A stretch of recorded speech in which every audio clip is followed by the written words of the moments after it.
అల్లూరి జిల్లా చింతపల్లి మండలం కుడుముసారి తమ్మింగుల పంచాయతీలో రహదారి, వంతెన, విద్యార్థులు చదువుకునే పాఠశాలలు సౌకర్యం లేక గిరిజనులు తీవ్ర అవస్థలు పడుతున్నారని, అత్యవసర పరిస్థితుల్లో ప్రాణాలను గుప్పిట్లో పెట్టుకుని జీపులు, ఆటోలపై ప్రయాణం చేస్తున్నారని, ఏమాత్రం వాహనాల యొక్క బ్రేకులు ఫెయిల్ అయితే గిరిజనుల ప్రాణాలు గాల్లో కలిసిపోవాల్సిందేనని ఈ ప్రాంత గిరిజనులు ఆవేదన చెందుతున్నారు.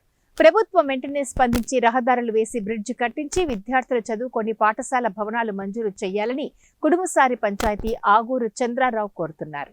పేరండి ఆగూరు చంద్రరావు అండి. సర్పంచ్ గారి దాడినండి. మా జిల్లా అల్లూరు సీతారామరాజు జిల్లా చింతపల్లి మండలం కుడుముసారి పంచాయతీ అండి. ఇది శివారి గ్రామాలండి. ఇక్కడ ఇది స్కూల్ అండి. ఈ స్కూల్ కూడా చూడండి ఇంత అధ్వానంగా ఉంది. ఆ స్కూల్కేమో పిల్లర్స్ లేపి బేస్మెంట్ చేసి పిల్లర్స్ లేపి మెటీరియల్ దింపేసి అలా వదిలేశారండి. మరి ఇక్కడ ఈ బాగా అధ్వానంగా ఉందండి ఇక్కడ. మరియు అసలు రహదారి సౌకర్యం కూడా లేదు. తర్వాత ఇక్కడ ఒక కాలువ, ఈ కాలువకి ఎన్నో అప్లికేషన్లు పెట్టాము. ఎంతోమందికి చూపించాము, పెద్దలకు, ఎమ్మెల్యేలకు, వీళ్ళకందరికి కూడా పెట్టామండి.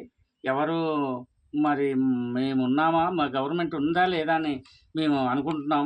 మరి ఇంత అధ్వానంగా ఉండి మా వాళ్ళు ఏదైనా ఒక డెలివరీ కేసులో అయితే డోలు మోసి కాలువ గడుపుకునే పరిస్థితి అండి.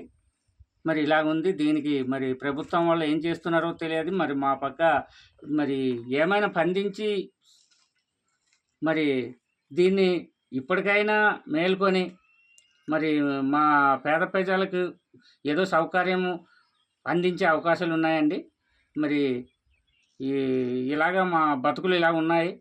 మరి ఇక్కడ ఒక బడి ఉంది. ఈ బడి కూడా ఈ పిల్లలు ఇంత అధ్వానంగా ఉన్నదండి. ఇక్కడ ఎలా చదువుకుంటారు ఏంటి? వర్షాకాలం అయితే ఇంత దారుణంగా ఉందండి. బిల్డింగ్ అవ్వట్లేదు. మరి మెయిన్ కారణం ఈ రహదారులు బాగలేవండి. రహదారులు బాగుంటే ఈ స్కూల్కు మాస్టర్లు కూడా వాళ్ళ స్కూళ్ళకు వెళ్ళే